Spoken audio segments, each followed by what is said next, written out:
Good morning dear friends. જય સ્વામિનારાયણ. વિદ્યાર્થી મિત્રો, અત્યારે આ પેપર પ્રિન્ટ ઉપરથી આપને દ્રષ્ટિગોચર થાય છે કે આજના લેક્ચરમાં આપણે ચાલી રહેલો આપણો એકમ 4 રાસાયણિક ગતિકીમાં દાખલાઓની ગણતરી કરીશું. વિદ્યાર્થી મિત્રો, આપણું આ એકમ 4 ફિઝિકલ કેમિસ્ટ્રી બોર્ડની એક્ઝામમાં તેનું જે વેટેજ આપને કહ્યું છે તે પ્રમાણે આ પ્રકરણમાંથી 3 કે 4 માર્કનો દાખલો પૂછાવાની પણ શક્યતા હોય છે. અને તે ઉપરાંત કોમ્પિટિટિવ એક્ઝામ એટલે કે ગુજકેટ, ઝી કે નીટમાં અવશ્ય ન્યુમેરિકલમાં આમાંથી પૂછાવાની પૂરેપૂરી શક્યતાઓ રહેલી છે કે જે આ ગુરુજનોનો ભૂતકાળનો અનુભવ રહ્યો છે. મિત્રો, ચાલુ સાલે જ જે જાન્યુઆરીમાં જી એક્ઝામ લેવાઈ, એ ઉપરાંત નીટની પણ હમણાં એક્ઝામ લેવાઈ ગઈ. તેમાં આ પ્રકરણમાંથી 4 માર્કના એવા ક્વેશ્ચન્સ પૂછાયેલા છે જે ન્યુમેરિકલ છે. એટલે આપણે સઘન પ્રયત્ન કરીશું કે આપણા એકમ 4 રાસાયણિક ગતિકીમાં પ્રથમ થિયરીથી માંડી અને અર્ધ આયુષ્ય સુધીની તમામ થિયરીના અભ્યાસના આજના લેક્ચરમાં આપણે દાખલાઓની ગણતરી કરીશું. અને આ દાખલાની ગણતરી માટે મિત્રો આપણી પાસે આ એકમમાંના અગત્યના સૂત્રો અને તેની માહિતી હોવી જરૂરી છે. તો ચાલો આપણે સૌપ્રથમ તેના અગત્યના સૂત્રો અને માહિતીનો અભ્યાસ કરીએ. કોઈ પણ રાસાયણિક પ્રક્રિયાનો વેગ નક્કી કરવા માટે, દાખલા તરીકે R → P પ્રક્રિયા થતી હોય તો તેનો પ્રક્રિયા વેગ R એવરેજ એ આ પ્રમાણે દર્શાવાતો હોય છે, જે આપણે પ્રથમ લેક્ચરમાં અભ્યાસ કરી ગયા. તેની સાથે સાથે આપણે ત્વરિત પ્રક્રિયા વેગ R ઇન્સ્ટિન્યુઅસ માટે પણ -dr/dt = dp/dt નો અભ્યાસ કરી ગયા. આ તમામ જે સૂત્ર સમીકરણ અને વેગ સમીકરણ તેમજ ત્વરિત પ્રક્રિયા વેગ સમીકરણમાં જે પદ મૂક્યા છે તેમની સમજ પણ આ રીતે છે, જે આપ જાણો છો. હવે આવા સમીકરણ પરથી જ્યારે વેગ અચળાંક દર્શાવવાનો હોય ત્યારે વેગ અચળાંક એ આપણે કે તરીકે સાબિત કરતા હોઈએ છીએ અને તેના માટે તેને -dr/dt = k (R concentrate of the exponent x) તરીકે દર્શાવવામાં આવે છે. મિત્રો, આ ઘાતાંકમાં જે x છે તે પ્રક્રિયા ક્રમ સંદર્ભે લેવાતું મૂલ્ય હોય છે. એટલે કે રાસાયણિક સંતુલન મુજબ કોઈ પણ રાસાયણિક પ્રક્રિયાઓમાં આગળ જે તત્વ યોગમિતીય પૂર્ણાંક હોય છે એને સાંદ્રતાના ઘાતાંકમાં દર્શાવીએ છીએ તેવું આ મૂલ્ય નથી. આ મૂલ્ય પ્રક્રિયા ક્રમનું છે. આવા સમીકરણ પરથી પછી આપણે જ્યારે સંકલન કર્યું હતું ત્યારે શૂન્ય ક્રમની પ્રક્રિયા અને પ્રથમ ક્રમની પ્રક્રિયા માટેના આ સંકલિત વેગ સમીકરણમાંના સંકલિત વેગ અચળાંકના સૂત્રો છે એ પણ આપણે તૈયાર રાખવા રહ્યા. જેમ શૂન્ય ક્રમની પ્રક્રિયા માટે છે તેમાં પ્રથમ ક્રમની પ્રક્રિયા માટે છે. પ્રારંભિક સાંદ્રતા હોય તો કોઈ ટી સમયે વધતી સાંદ્રતાનું જે અંતિમ સાંદ્રતા મૂલ્ય હોય તેને મૂકવામાં આવે છે. અને એ જ રીતે મિત્રો અહીંયા પ્રારંભિક સાંદ્રતા અને કોઈ ટી સમયની સાંદ્રતાઓ છે. આપ અત્યાર સુધીના તમામ સૂત્રોમાં જોઈ શક્યા કે માત્ર પ્રક્રિયકની જ સાંદ્રતાને ધ્યાનમાં લેવામાં આવે છે અને આગળ પ્રક્રિયા કરી અને તેની ગણતરી કરવામાં આવે છે. કારણ કે કોઈ પણ પ્રક્રિયામાં મિત્રો પ્રક્રિયક એ એની પ્રાથમિક જરૂરિયાત છે અને આવી પ્રક્રિયક માટે તેમની સાંદ્રતા હોવી જરૂરી છે. અને આ સાંદ્રતા હોવાથી યોગ્ય પરિબળોની હાજરીમાં તે પ્રક્રિયા આગળ ધપે અને ત્યારે કોઈ ચોક્કસ સમયે તેમની સાંદ્રતાઓને નોંધીએ તો પ્રાયોગિક પુરાવાને કારણે આપણે આવા દાખલાઓની ગણતરી કરી શકીએ છીએ. મિત્રો, શૂન્ય ક્રમની પ્રક્રિયા માટે અર્ધ આયુષ્ય સમયનું આ સૂત્ર છે. અર્ધ પ્રક્રિયા સમય શોધવા માટે પ્રથમ ક્રમની પ્રક્રિયા માટે પણ આવું સૂત્ર સમીકરણ છે. સૂત્ર સમીકરણમાં આપણે આગળ વધીશું. તો મિત્રો, હવે આવી વિવિધ ક્રમની જે પ્રક્રિયાઓ છે એ વિવિધ ક્રમની પ્રક્રિયાઓમાં વેગ અચળાંકના પરિમાણો કેવા હશે વેગ અચળાંકના પરિમાણો કહેતા તેના એકમો. કે માટેના એકમ પરથી ખબર પડી જાય કે તે કયા ક્રમની પ્રક્રિયા છે. જેમ કે શૂન્ય ક્રમની પ્રક્રિયા માટે mall inverse litre second inverse. ત્યારબાદ પ્રથમ ક્રમની પ્રક્રિયા માટે પણ સેકન્ડ ઇન્વર્સ એટલે કે સમય ઇન્વર્સ છે. દ્વિતીય ક્રમની પ્રક્રિયાઓ માટે mall inverse litre second inverse છે. જ્યારે શૂન્ય પ્રથમ કે દ્વિતીય ક્રમ ન હોય અથવા તો આવો ક્રમ શોધતી વખતે કોઈ એન ક્રમની પ્રક્રિયાઓ હોય ત્યારે into mole litre inverse whole raise to 1 - n second inverse છે. આ એન એટલે કે એન ક્રમની પ્રક્રિયાઓ. ત્યાં તેનું મૂલ્ય મૂકી અને વેગ અચળાંકના મૂલ્યો પણ શોધી શકાય. ઉપરાંત આવા કેટલીક પ્રક્રિયાઓમાં આવા એકમ પરથી પ્રક્રિયાનો ક્રમ પણ જણાવી શકાતો હોય છે. આપણા અભ્યાસમાં આ લેક્ચર 8 પછી હવે જ્યારે તાપમાન પર આધારિત પ્રક્રિયાઓની સાંદ્રતા બાબતે ચર્ચા કરીશું તો જુદા જુદા તાપમાને આર્હેનિયસ નામના સમીકરણે આવું એક સમીકરણ આપેલું છે k = a.e⁻ જ્યાં k એ આપણો પ્રક્રિયા વેગ અચળાંક હશે. ત્યારબાદ આવા સમીકરણમાં જે વેરિએશન પહેલાં રહેતું હતું એ વેરિએશનને દૂર કરવા માટે આર્હેનિયસે તેમનો અચળાંક આપેલો છે. આર એ વાયુ અચળાંક છે અને ટી એ કોઈ જુદા જુદા તાપમાન છે. મિત્રો, આ જ સમીકરણનો ઉપયોગ કરી જુદા જુદા તાપમાને જુદા જુદા પ્રક્રિયા વેગ અચળાંકના મૂલ્યો પરથી આપણે આવી ઈએ સક્રિયકરણ ઉર્જા શોધી શકીએ છીએ. જેના માટે અહીંયા દર્શાવેલું આ સૂત્ર અને તેના સાદા સ્વરૂપ પરથી log K2/K1 = EA/2.303 R into bracket T2 - T1/T1 T2 સૂત્રોનો ઉપયોગ થાય છે. તો મિત્રો, let's get started the calculate of the examples. પ્રથમ એક્ઝામ્પલ આપણે સ્વાધ્યાય 4.1 માંથી લીધેલો છે. આપેલ પ્રક્રિયાઓ માટે વેગ અભિવ્યક્તિ પરથી તેમના પ્રક્રિયાક્રમ અને વેગ અચળાંકના પરિમાણ નક્કી કરો. મિત્રો, પરિમાણ એટલે એકમો. જો આવી એક પ્રક્રિયા આપેલી છે, એનો વેગ આપેલો છે કે k into bracket H2O2 and second bracket of the I concentrations.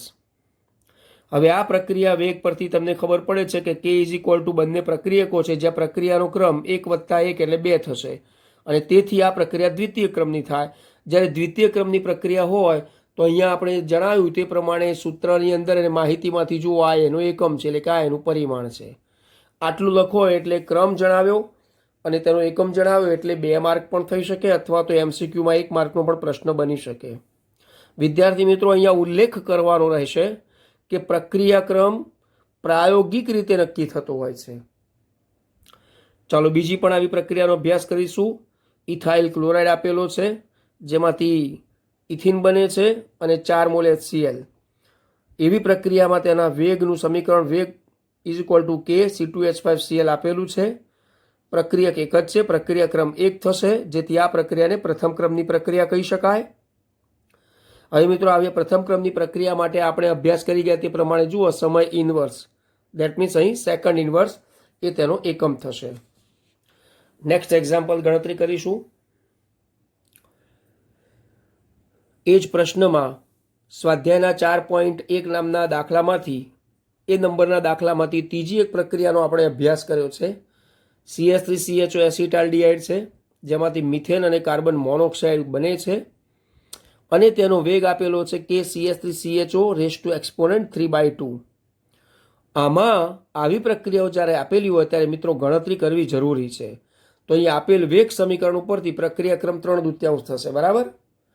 આવા 3/2 પ્રક્રિયાક્રમ માટે એનનું મૂલ્ય જે મળ્યું એને એકમ તરીકે જો લેવું હોય તો આપણે આ રીતે મૂકીશું કે ઇન્ટુ મોલ પર litre whole raise to 1 - n and the second inverse. આ 3/2 મૂલ્ય અહીંયા મૂકી દો તો જુઓ 1 - 3/2 અને એટલા માટે તેનું સાદું રૂપ આપતા k = મોલ પર litre exponent of the raise to 2 - 3/2 આ સાદું રૂપ આપીએ છીએ આપણે મિત્રો. અને સેકન્ડ ઇન્વર્સ એટલે તેનો ચોક્કસ છેલ્લો પરિમાણ આવશે મોલ પર litre raise to -1/2 into second inverse. એટલે આ પ્રક્રિયાક્રમ 3/2 છે અને આ તેનું પરિમાણ છે. હવે આપણે કેટલીક વેગ સમીકરણ પરથી તેમના પ્રક્રિયા વેગ નક્કી કરવાના દાખલાઓની ગણતરી કરીશું. જુઓ મિત્રો, જી 2019માં જ પૂછાયેલો આ દાખલો છે. દેટ મીન્સ અત્યારે ચાલુ સાલે આપણે 2020માં, પરંતુ ગઈ સાલની પરીક્ષામાં જી 2019માં એક પ્રક્રિયા પદ્ધતિ એ ટુ બી ટુ સી. હવે જુઓ, આ પ્રક્રિયા વચ્ચે તેમનો વેગ અચળાંક K1 છે, તો બીજા તબક્કે તેનો વેગ અચળાંક K2 થાય છે ને મિત્રો. હવે એમાં બી બનવાનો દર જો શૂન્ય હોય, દેટ મીન્સ કે તે શૂન્ય ક્રમની પ્રક્રિયા થઈ ગઈ, આવું કહી શકાય ને. તો આમાં બીની સાંદ્રતા કઈ રીતે આપી શકાય, કઈ રીતે દર્શાવી શકાય? હવે ખરેખર અહીંયા તો આપણને શું છે કે બી બનવાનો દર શૂન્ય છે, એટલે અહીં પ્રક્રિયા ક્રમની કોઈ વાત જ નથી આવતી. એટલે શૂન્ય ક્રમની પ્રક્રિયા કહેવી, પ્રથમ ક્રમની, એ અત્યારે ભૂલ ભરેલું છે. પરંતુ ક્યારેક તમે ગુમરાહ થઈ જાઓ એટલા માટે અહીંયા આવા શબ્દ પરથી આપણે ખૂબ ધ્યાન રાખવાનું. ચાલો, આ પ્રક્રિયા માટે આનું વેગ સમીકરણ બનશે dB/dt ત્વરિત પ્રક્રિયા વેગ ઇઝ ઇક્વલ ટુ 0. શા માટે? કારણ કે બીનો દર શૂન્ય છે, જુઓ છે. એટલે આના માટેનું વેગ સમીકરણ K1 into bracket A minus K2 into bracket B. હવે બીને સૂત્રનો કરતા બનાવો, કારણ કે આપણે બીની સાંદ્રતા કઈ રીતે માપી શકાય એવું લખ્યું છે ને, અથવા કઈ રીતે દર્શાવી શકાય. તો જો આ રીતે હવે આને સૂત્રનો કરતા બનાવ્યો તો B is equal two K1 upon K2 into bracket concentration of A. આપણને દેખતાની સાથે રકમો ક્યારેક ભારે લાગે, પરંતુ તેને જ્યારે આપણે તૈયાર કરેલા સૂત્રોમાં એપ્લાઇડ કરીશું ને મિત્રો, એટલે ખૂબ સરળ બની જશે. અને એટલા જ માટે મેં રસાયણ વિજ્ઞાનના અભ્યાસની શરૂઆતમાં જ, લોકડાઉનના શરૂઆતના તબક્કામાં જ પ્રથમ પ્રકરણ ભણાવ્યું, અને તેના દાખલાઓની ગણતરી વખતે આપને માનસિક રીતે મેં તૈયાર કર્યા હતા મિત્રો, કે મિત્રો જેમ જેમ પ્રકરણ એક એક આગળ વધતું જશે તેમ પહેલા પ્રકરણ કરતાં બીજા, કે બીજા કરતાં ત્રીજા, અને ત્રીજા કરતાં ચોથા પ્રકરણની અંદર દાખલા તમને સહેલા લાગશે. કેમ? શા માટે ખબર છે?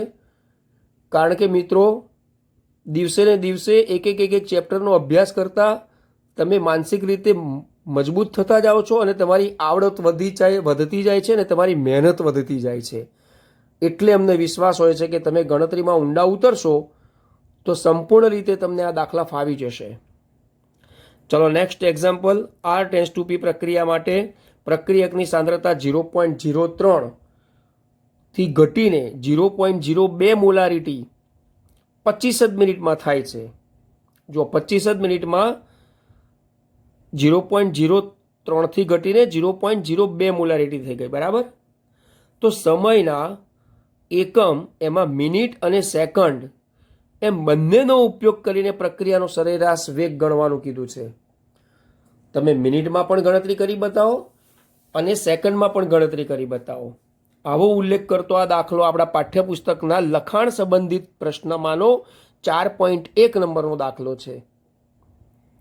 મિત્રો, આ લખાણ સંબંધિત દાખલાઓ પર બહુ ધ્યાન આપજો, કારણ કે તે આખા આપણા પ્રકરણની ખરેખર ચાડી ખાતું હોય છે. એટલે કે આવા લખાણ સંબંધિત અટપટા પ્રશ્નો એ આપણા થિયોરિટિકલ બેઝ પર આધારિત હોય છે, માટે અમે તેને મહત્ત્વ આપતા હોઈએ છીએ, અને એ મહત્ત્વ તમારે સમજવાનું છે. જો આપેલી પ્રક્રિયા R → P માટે R average is equal to minus dR/ΔT, that means delta concentration R of the divided by delta T. હવે જુઓ તો ડેલ્ટા આર શું લેવાનો છે? તો ડેલ્ટા આર માટે આપણે લીધું છે ને કે ડેલ્ટા આર એટલે T2 - T1. એવી રીતે અહીંયા R2 - R1. તો જુઓ છે R2 દેટ મીન્સ અંતિમ સાંદ્રતા, અને R1 એટલે તેની પ્રારંભિક સાંદ્રતા. તો એમનો તફાવતનું મૂલ્ય -0.01 મોલારિટી આવે છે ને, -0.01. એવી રીતે સમય માટે પણ જોઈ લો, T2 - T1 સમય કેટલો આપેલો હતો? 25. પ્રારંભિક સમય કેટલો છે? તો કે 0. તો 25 મિનિટ આવી ગયો ડેલ્ટા ટી. હવે આ બંને મૂલ્યોને આપણે આ સૂત્રમાં મૂકી દો. તો આ સૂત્રમાં કિંમતો મૂકશો તો આપણી પાસે જવાબ આવશે. એટલે આપણે બનાવેલું સૂત્ર ખરેખર અત્યારે આને કહી શકાય, બરાબર. હવે મિત્રો, એક પદ્ધતિ મેં તમને બતાવેલી જ છે કે જ્યારે પણ રકમને વાંચ્યા પછી કયું સૂત્ર પહેલાં મૂકવાનું, એ સૂત્ર મૂકીને તેની પર આ રીતે બોક્સ બનાવો. એ સૂત્રના પદમાં જે પણ કિંમતો આવતી હોય એને બાજુમાં ઊભી લીટી બનાવી પદોની કિંમત લખો. એટલે વારે વારે તમારે પરીક્ષામાં કે કોઈ પણ જગ્યાએ તમારે રકમને વાંચવી ના પડે, સમય બગડે નહીં, અને જવાબ વહીમાં એટલે કે ઉત્તર વહીમાં તમે આટલું સ્પષ્ટ બોક્સ બનાવીને સૂત્રમાં આવતા પદોની કિંમત બાજુમાં લખ્યું હોય અને એ પદોની કિંમતને તમે સીધી સૂત્રમાં મૂકી આવી રીતે જવાબ આપ્યો હોય તો જેટલા માર્કનો દાખલો હશે અને તમે સાતત્યતાવાળો દાખલો સાચી ગણતરીથી બતાવ્યો હશે એકમ સહિત, તો કોઈ અડધો માર્ક પણ આપણે તેનો કાપી શકાય નહીં. ધ્યાન રાખજો, એકમ નહીં હોય તો પણ માર્ક કપાવવાની પૂરેપૂરી શક્યતાઓ છે. તો ચાલો મિત્રો, અહીંયા આર એવરેજ આપણે મિનિટમાં માપ્યો છે. હવે સેકન્ડમાં ગણતરી કરવી હોય તો જે 25 મિનિટ આપી હતી અને સેકન્ડમાં ગણતરી કરી નાખો એટલે આપણી પાસે આટલી સેકન્ડ આવી ગઈ. હવે આ જે 1500 સેકન્ડ છે એ પ્રમાણે દાખલાને ગણતરી કરીએ તો હવે આપણી પાસે એમ થશે કે વળી પાછું આ 0.01 આવ્યો તો એ -0.01 ડિવાઇડેડ બાય 1500 મૂકી દો એની કિંમતોને, વળી પાછો એનો આર એવરેજ સેકન્ડમાં આવી ગયો. ચાલો next example, the calculations of the next example શું કહેવા માગે છે. ચાલો વળી પાછો એવા જ કેટલાક દાખલાઓ પર આધારિત જુઓ મિત્રો. લખાણ સંબંધિત પ્રશ્ન 4.2 આ દાખલો આપણે ગણીશું. પ્રક્રિયા 2A it gives the product, અને એમાં આ રિએજન્ટ જે છે પ્રક્રિયક A ની સાંદ્રતા 10 જ મિનિટમાં 0.5 મોલ પ્રતિ લિટરથી ઘટીને 0.4 મોલ પ્રતિ લિટર થાય છે. તો આ ગાળા દરમિયાન તેનો વેગ ગણો. છે ને આગળના દાખલા જેવું જ છે, તમે જાતે પણ કરી શકો એમ છો, છતાં પણ મેં તમને ગણીને બતાવેલો છે. તો મિત્રો બોર્ડ પર આ બધા દાખલા અત્યારે જો ઓનલાઈન એજ્યુકેશનમાં ગણવા બેસીએ તો લખવામાં જે વાર લાગે તો સ્વાભાવિક અત્યાર સુધીમાં જે આપણે આ 5 દાખલા પતાવ્યા એની જગ્યાએ બીજો દાખલો ગણાતો હોત. અને એટલા માટે તમને આ સઘન પ્રયત્ન દાખલા ગણીને નાયક સાહેબે આપ્યા છે. તો આનો મતલબ એમ નહીં કે ચલો આપણી પાસે ગણતરીવાળા દાખલા આવી ગયા એટલે મટીરિયલ આવી ગયું. મિત્રો આ જુદી જુદી રીત અને જુદા જુદા એકમ અને સૂત્રોની ઉપયોગિતા કરી અને આ દાખલાઓ બનાવેલા છે એ તમારી સમજ માટે છે. જરૂરી નથી કે આ જ દાખલા બેઠા પૂછાય, જરૂરી નથી કે સ્વાધ્યાયમાંથી કે લખાણ સંબંધિત જ દાખલા બેઠા પૂછાય. મિત્રો આ રસાયણ વિજ્ઞાન છે, રસાયણવિદ છે બધા, અને એટલા માટે તેમાં ક્યાંક ટ્વિસ્ટ કરીને ક્યાંય મૂલ્ય બદલીને એકબીજાને સૂત્રનો કરતા બનાવવાના તરીકે તમને દાખલા પૂછી શકાય. એટલે ખૂબ પ્રેક્ટિસ રાખવી પડશે. એટલે અહીં માત્ર એક પ્રયત્ન છે વિવિધ દાખલાઓની ગણતરીઓને બતાવવાનો. તો એવી રીતે આ દાખલાની ગણતરી માટે પણ તમે સમજી ગયા કે 2A ઇટ્સ અ ગિવ નિપજ. તો એના માટે વેગ કયો થયો? -1/2 delta concentration of the A by delta T. હવે તમને એમ થશે સાહેબ આ -1/2 કેમ લીધા? તો જુઓ મિત્રો અહીંયા પ્રક્રિયકના 2 મોલ છે ને, એટલે -1/2. હવે એની સાંદ્રતાઓ જે છે એ સાંદ્રતાઓને અહીંયા આપણે જે પદની કિંમત મેં કીધી હતી ને અલગ તારવવાની, એ પ્રમાણે તારવ્યા પછી તમે કિંમતો સૂત્રમાં મૂકી દો તો આ સૂત્રમાં આ કિંમતો મૂકતાની સાથે સાદું રૂપ આપ્યું, આપણી પાસે જવાબ આવી ગયો. હવે તમને એમ થશે સાહેબ અહીંયા જવાબ મોલ લિટર ઇન્વર્સ મીટર છે ને, જુઓ એ મિનિટ છે, મિનિટ. કારણ કે અહીંયા આપણને મોલ પર લિટરથી તો એટલા માટે કે મિત્રો અહીંયા સમય જે છે ને 10 મિનિટમાં આપેલો છે, જુઓ છે ને, અને માટે તેના વેગ અચળાંક માટે પ્રતિ મિનિટ થશે. જો અહીંયા સેકન્ડમાં આપ્યો હોય તો પ્રતિ સેકન્ડમાં થાય, કલાકમાં દિવસોમાં આપ્યો હોય તો એ પ્રમાણે આપણે એને લખવાના છે. નેક્સ્ટ એક્ઝામ્પલ, પ્રક્રિયા R ટેન્સ ટુ P માટે તેનો વેગ અચળાંકનું મૂલ્ય આપેલું છે, એકમ પણ આપેલો છે. જો આટલું મૂલ્ય આ એકમ સહિત હોય તો પ્રક્રિયાનો પ્રક્રિયાક્રમ કેટલો થશે? જો મિત્રો આ ગુજકેટ 2013માં, ગુજકેટ એટલે 1 માર્કવાળા પ્રશ્નો તમને જોવા મળે. હવે પહેલી ગણતરી તો એ મૂકો માનસિક રીતે કે આવા 1 માર્કની અંદર જો તમારે લાંબી ગણતરીઓ હોય તો તમે સમય ક્યાંથી લાવશો? કારણ કે 120 માર્કનું પેપર છે અને એમાં આવા દાખલાઓમાં ગણતરી કરવા બેસશો તો દરેક આટલી બધી લાંબી ગણતરીવાળા ના હોય તો થોડુંક વિચારવાનું કે પ્રક્રિયાક્રમ તો પ્રાયોગિક રીતે નક્કી થાય. અહીંયા વેગ અચળાંકનું કેનું મૂલ્ય આપ્યું છે તો ચોક્કસ એની સાથે એકમ આપ્યો જ હોય છે ને, અને આ એકમ શું બતાવે છે? જુઓ કોનો એકમ છે? આપણે આ લેક્ચરની શરૂઆતમાં કીધું ને કે વેગ અચળાંક કે ના પરિમાણ. તો જુઓ અહીંયા litre mall inverse second inverse, that means mall inverse litre second inverse. તો આ તો કયા ક્રમની પ્રક્રિયા માટેનો એકમ છે? તો કે સાહેબ દ્વિતીય ક્રમની. તો મિત્રો દ્વિતીય ક્રમની આ પ્રક્રિયા થઈ ગઈ, ધેટ મીન્સ કે આ પ્રક્રિયાનો પ્રક્રિયા ક્રમ 2 છે. જુઓ છે ને, એટલે આવા મટીરિયલ્સની અંદર તમારું કૌશલ્ય, તમારા દાખલા તરફનું તમારું ઓબ્ઝર્વેશન અને તમે કેટલું જાણો છો. દાખલા તરીકે તમે આ એકમને જાણતા હોય કે આ એકમ કયા પ્રક્રિયાક્રમ માટે વપરાય, તો એ જાણકારી કેવી છે, આવા કેટલાક મૂલ્યો તમારા સાબિત થાય ને, એટલા માટે મિત્રો આવો પ્રશ્ન પૂછ્યો છે. કારણ કે ડૉક્ટર કે એન્જિનિયર્સ એમને સીધે સીધા નથી બનાતું. નેક્સ્ટ એક્ઝામ્પલ, અનુમાનિક પ્રક્રિયા. જુઓ મિત્રો, એક અનુમાન કર્યું છે કે આવી પ્રક્રિયા હોય તો, ધારો કે, ધારી લઈએ તો. ચાલો, અનુમાનિક પ્રક્રિયા x2 + y2 it's a reversible process of the 2xy ની પદ્ધતિ નીચે મુજબ છે. હવે જો આ રકમ ચાલુ જ છો. હવે પહેલાં ઝડપી પ્રક્રિયાનો એક તબક્કો આપ્યો, કેવો? તો x2 માંથી x + x. ત્યારબાદ બીજી એક આપ્યો છે પદ્ધતિમાં કે x + y2, that means xy + y એ ધીમી પ્રક્રિયા છે.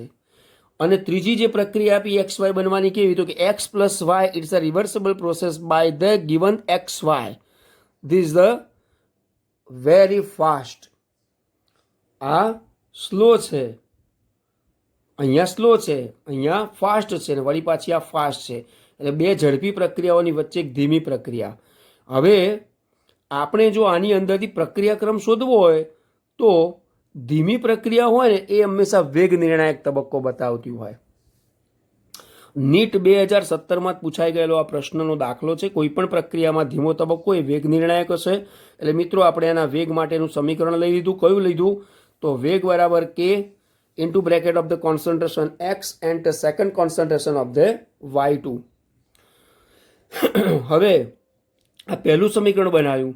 એવી રીતે ઝડપી તબક્કા માટે આ રીતે તમે વાંચી શકો છો કે ઝડપી તબક્કા માટે જુઓ તો x² અપોન x2 છે ને.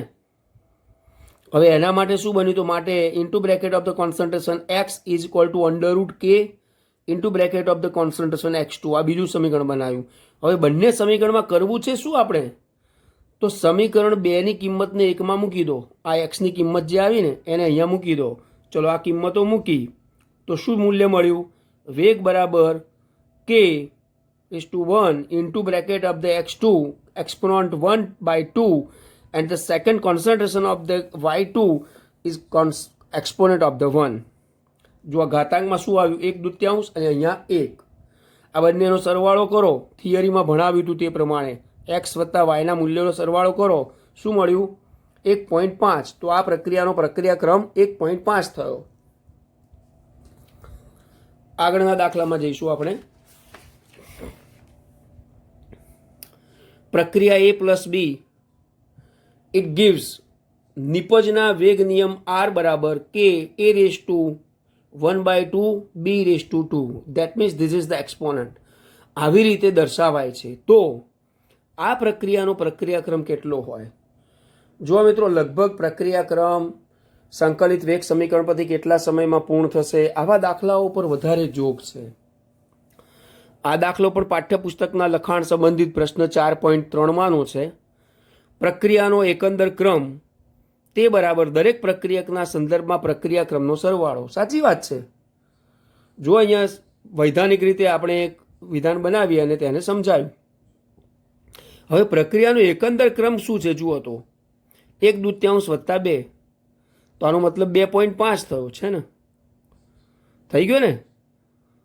બહુ ઇઝી જવાબ છે આ. નેક્સ્ટ, એક પ્રથમ ક્રમની પ્રક્રિયાનો વેગ અચળાંક 1.15 × 10⁻³ પ્રતિ સેકન્ડ છે. આ પ્રક્રિયાના 5 ગ્રામને 3 ગ્રામમાં ઘટતા, જો 5 ગ્રામ હતું એમાંથી 3 ગ્રામ થઈ જાય છે એટલે ઘટાડો થયો ને. તો 5 ગ્રામથી 3 ગ્રામમાં ઘટતા કેટલો સમય લાગશે એવું પૂછ્યું છે. આ પણ પાઠ્યપુસ્તકના લખાણ સંબંધિત પ્રશ્ન 4.5નો દાખલો છો મિત્રો. હવે જુઓ, અહીંયા આપણે ધારી લેવું પડશે કે કોઈ પ્રક્રિયા કરે છે તો વેગ અચળાંકનું આ મૂલ્ય છે, બરાબર. તો ધારો કે પ્રક્રિયકનું આણ્વીય દળ m ગ્રામ પર મોલ છે, કેનું મૂલ્ય આપી દીધું છે, પ્રારંભિક દળ 5 ગ્રામ, અંતિમ દળ 3 ગ્રામ. તો આપણે તેના મોલ શોધી નાખવાના. ચલો પહેલાં પ્રારંભિક મોલ શોધીએ. તો 5/m અને અંતિમ મોલ 3/m. હવે આ શોધવા માટે પ્રારંભિક કોન્સન્ટ્રેશન જે છે ને એ પણ મળી જશે. તો સાંદ્રતા બરાબર દળ ભાગ્યા અણુભાર છે ને, તો મળી ગયું ને. R0 પ્રારંભિક સાંદ્રતા આપણે 5/m મોલ તથા અંતિમ દળ 3 ગ્રામ. તો અહીંયા અંતિમ મોલ બરાબર 3 ગ્રામ ભાગ્યા m.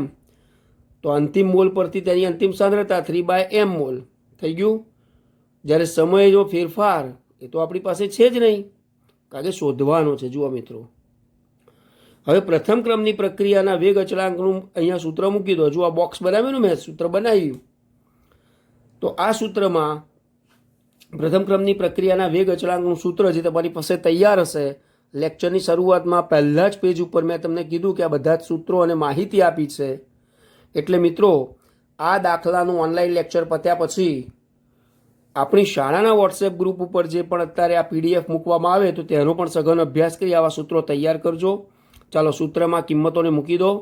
R0/RT, R0 5/m અને RT 3/m. કિંમતો મૂકી દીધી આપણે આ રીતે જોઈ શકો છો મિત્રો.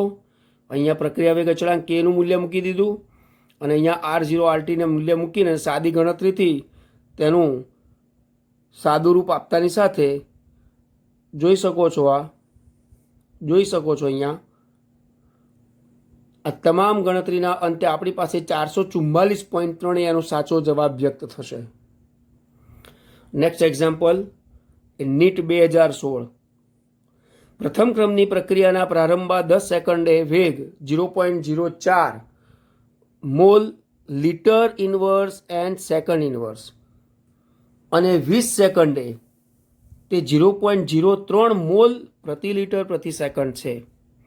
જો 10 સેકન્ડે આટલું છે તો 20 સેકન્ડે આટલું થાય છે. ઘટાડો થયો છે કંઈક સમય વધતાની સાથે, અને આપણી પાસે એ અભ્યાસ જરૂરી છે અને આપણે અભ્યાસ કરીને બેઠેલા છે કે સમય વધતાની સાથે પ્રક્રિયકોની સાંદ્રતામાં ઘટાડો થાય છે.